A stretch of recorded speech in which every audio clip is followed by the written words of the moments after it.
What's going on, guys? Here on a not so beautiful South Florida day. It's been raining past couple days.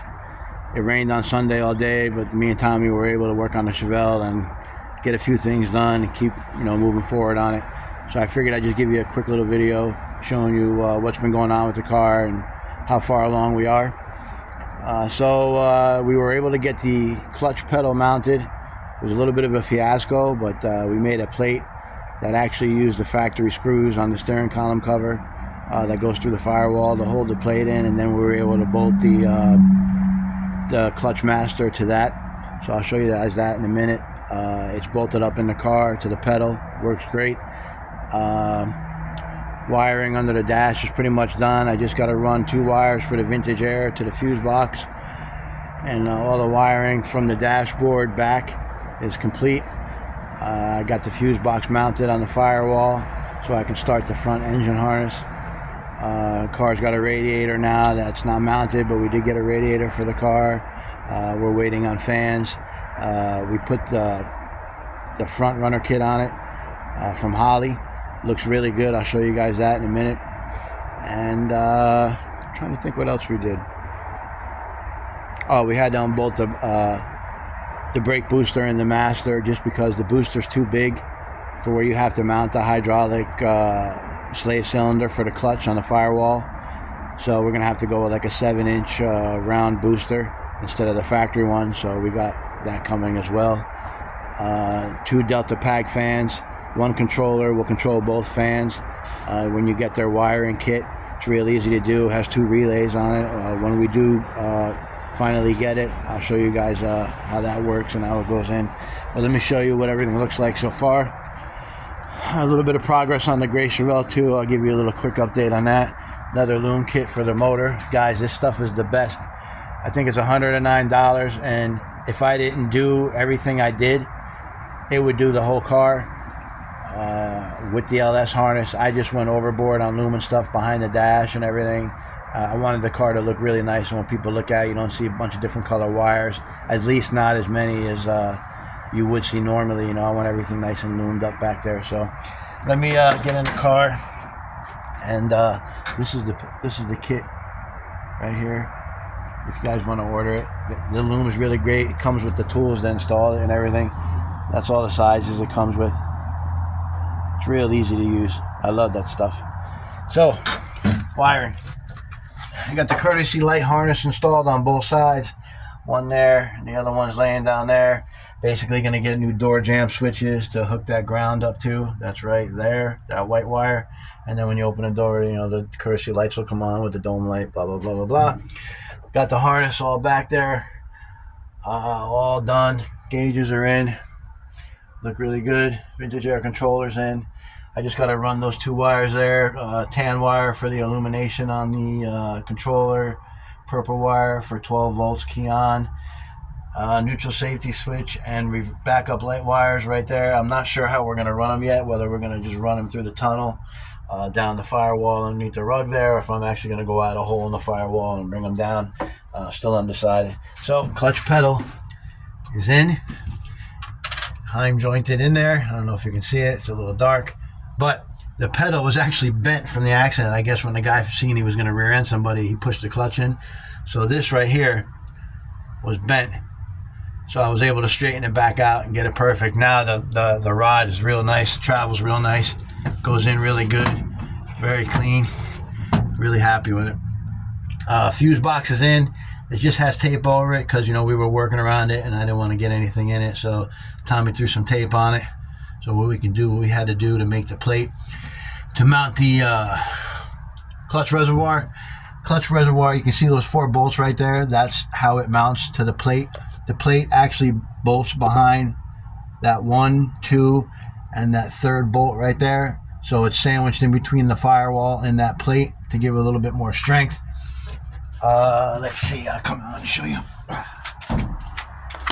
And it's mounted right there.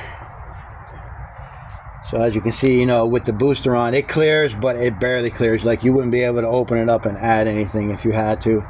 So we're just going to opt for the 7-inch booster. You can see when they had it mounted in this car, they actually went to the Right Stuff Detailing and got that 7-inch booster master kit in chrome, and it cleared really good. So we're gonna get something like that, but definitely not chrome, because chrome don't get you home. A good build does. So yeah, so that's the clutch reservoir mounted, really sturdy. It's not going anywhere, you know. The fuse box is in. I just got to run the other side of it. I'm going to start running the lights and the engine side of the harness, and then integrating the American Auto Wire harness into the LS harness, so everything works with the key. Okay, aluminum radiator, 4-core from Champion. It's just a 70 Chevelle radiator. We were going to go with the LS style, but I kind of like this radiator better. It seems more appropriate for the car. I don't know. I just don't like when both ends are on the same side, you know, like on an LS, some of the LSs. But this radiator works fine. We've used them before in the Nova. I've got one in my Monte Carlo. They're fine. They work great. Comes with the training provisions if you want to run the automatic transmission cooler. This car obviously doesn't have that. It's a manual. And then you can take that bolt out right there and run your steam vent kit for the 4-corner steam kit. We can run the hose right into there, and then we can run that over into the overflow, the top upper one right here. You know, we'll use this for the overflow and use this for the steam vent to come back to the motor. What else? Holley front runner kit. I don't know what it's called, but it's pretty fucking sweet for what he paid for it. It better be. We don't have the cover on the tensioner yet, but it comes with a little black cover. But you can see AC compressor, real small. Everything mounts onto the water pump. You know, people say, oh, well, your water pump starts leaking. What are you going to do? You got to wait for Holley. Well, if you're smart and you're going to use this car on like a drag and drive or something like that, or just to drive like Route 66 or whatever you want to do, power tour, you would order another water pump from Holley and just keep it in the car. So if it does start leaking, you don't have to worry about that.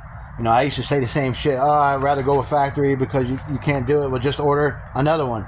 I know it's expensive, but at least you have peace of mind if that's what you want to run. And if you're building this kind of car, that means you have the money to buy another water pump and keep it in the trunk. So, I mean, he's into this car for a lot of money right now, guys, just drivetrain-wise, and no paint and no body, and I don't think it's getting anytime soon, and no interior. But so that's where we are on the car. There's the shroud. Fits perfect on the radiator. I'll clean it and polish it before we put it in. Probably won't look as good as the radiator, but it'll look good enough for this car. And when the Delta Pag fans come and the controller comes and they're harnessed, I'll show you how it goes on. With that radiator and this car running with those fans, I doubt even both fans will even come on. It'll probably just use one fan all the time. Maybe when it's like super, super hot and he's got the AC cranking and it's 115 degrees and you're sitting in traffic, that second fan might come on, but I highly doubt it. So that's where we are with the car, guys. Next thing is going to be ordering the brake kit for the rear, because it has that Willwood drag brake kit on it, and it's not good for the street, so we're going to change it. You can see it's got them real thin slotted rotors, and I showed you on that other short why the car got in an accident. The back brakes weren't even working, and that right front caliper was locked up, so when he went to hit the brakes, there was nothing there. So that'll be that. Next thing will be the fuel tank. Get it mounted. It's over there, ready to go. The lines are here, and we have the pump. We got an Aeromotive, I think 1000 for this car. We're debating where we're going to mount it, probably in the trunk, but we're going to try to put it outside, you know, just for safety reasons. And yeah, they had it mounted inside the trunk on the gray car, so I don't know how we're going to go with it yet, but I know he got a couple different fittings and a bunch of lines, so we'll figure it out. And then, yeah, it's just fuel system, cooling system, and finish the wiring in the front of the car, and it'll be running, you know. And then, you know, we can hook up everything and make sure all the components are working, everything. You know, I put a new wiper switch in there, new headlight switch and all that stuff, so everything should be good. I'm really excited to hear this thing start up in this car. And I'll be really happy when me and Tommy are going on a test drive in it. I think it's going to be a pretty sweet Chevelle. Just a really nice driver, and cold AC, and just be able to do everything, you know. Make her rip down the drag strip, you know. Is it going to be super fast? No, but it'll be fun. And then get back in it, turn the key, and drive home, or keep driving where you need to drive. I mean, it's going to be that kind of a car. So let me show you real quick on the gray car what's been going on. He's been trying to get to it as soon as he can. I mean, as much as he can. He works a lot, so the guy who owns this car now. So he's got the exhaust manifolds on. He actually got them off Marketplace. They're for 06 GTO, I think he told me. That's what the guy told him. I mean, whoever had them labeled, so they were definitely at a parts place. But yeah, they fit great. I mean, they're perfect for this car. I'll show you the other one. Right there. Looks great. So now I gotta do some wiring because he wants to try to start it this week. So depending how the weather is, I mean, even though it's under a tarp, it's a pain in the ass to work on. You still get wet. I'm gonna try to get at least the motor side of the wiring harness done. I mean, I have the tail lights done, the dash isn't done, and the motor side isn't done, and the front side isn't done. But for the lights, but I will get the motor side done. So maybe we can, turn it with a key and fire it up. He got the starter in it. The fuel system's hooked up. Carburetor's on it. He got a Holley 750 double pumper for it. It should be a ripper. We'll see. He's got a couple more parts on order. He's going to bring here this weekend so we can try to button it up and fire it up. So if that happens, I'll do a video on it and show you guys the car running. You know, 6-liter LS with a carburetor. Everybody says, "Oh, dinosaur." You know, I mean, what were we doing before fuel injection? Everybody ran carburetors.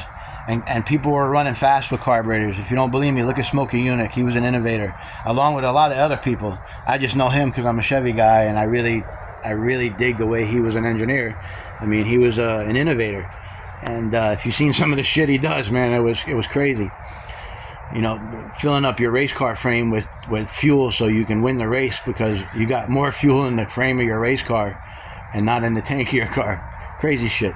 So, guys, if this thing's firing up this weekend, I'll do a video on it before we fire it up. A lot of progress on the Chevelle, the gold one. We're not too far away from starting it up. It's going to be a minute, but, you know, because, again, this is our friend Bobby's car. I want to make sure when we put everything in, everything is ran properly, clamped up, no issues, you know. I still got to make up some ground straps for the motor. Actually, I think Tommy's going to buy some. So I can make sure everything's grounded real nice like I showed you on that short in the Monte Carlo. Very important, especially when you got all the electronics this car is going to have. Guys, have a great day. I'm going to go home and enjoy the rest of this rainy day. I got some stuff to do at the house, and we'll see you in a few.